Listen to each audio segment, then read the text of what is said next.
Have you dropped all your money out there for gadgets on the slot machines?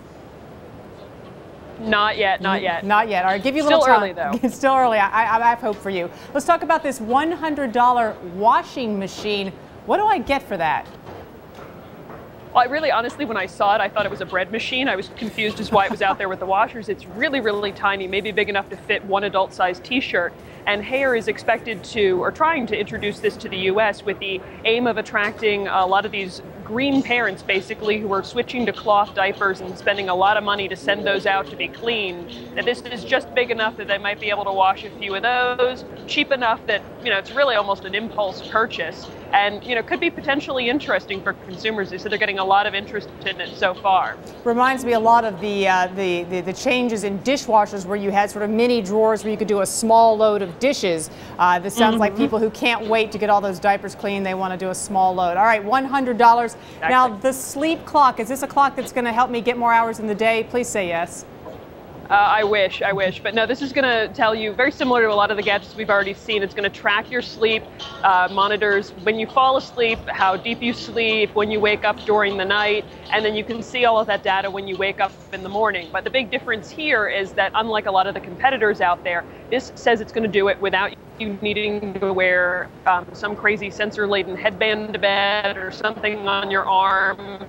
That it notices how you're breathing and what's going on with all of your little movements throughout the night. Pretty interesting stuff. So we're sort of sensing our body movements, you're saying, and our breath. It sounds a little bit like some of the things you were talking about yesterday, sensory technology, like thermostats to judge when we're home, either by how we're moving or by what our cell phone's doing. But again, no need to wear wires. I like that. Now, these automatic glasses, smart bifocals, I hope I don't need them for a while. Tell us about those.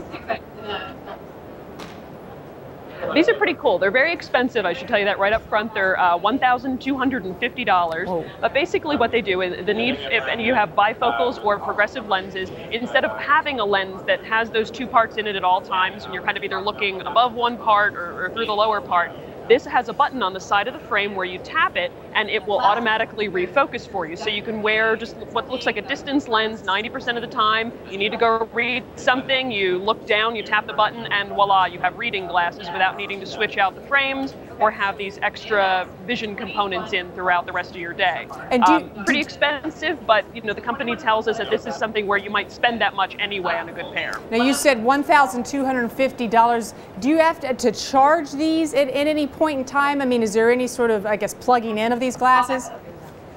You do need to charge them. One full charge will last 3 to 4 days, but the company suggests this is just one more gadget where, if you got space on your bedside charger, you plug them in every night, right there next to your eye.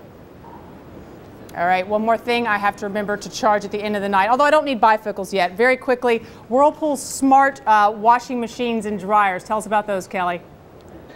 Lots going on with smart appliances. This is something we've talked about for years, but we're just starting to see finally coming onto the market. And Whirlpool is planning to introduce a smart refrigerator and a dishwasher this year, and then the washer and dryer early next year. And basically, these are going to be the most energy efficient washers and dryers out there and other appliances. But they're going to be operating that in the background, so it's automatically going to adjust based on how you do your laundry, what the electric rates are in your area to save you some money. But you could actually be getting notifications from a lot of these appliances. So, pad your text messaging bill. The washer is going to let you know if it's experiencing any sort of a problem that might require maintenance. It's also going to let you know if, say, you washed a load and then you forgot to put it in the dryer. It's going to alert you that you still have some clothing in there and that it's going to try to fix that for you by continuing to tumble it so it doesn't get moldy. Kind of some fun features there. Looks like it's running off an iPad on some of that video we were just looking on. Is that right? Is that right, Kelly?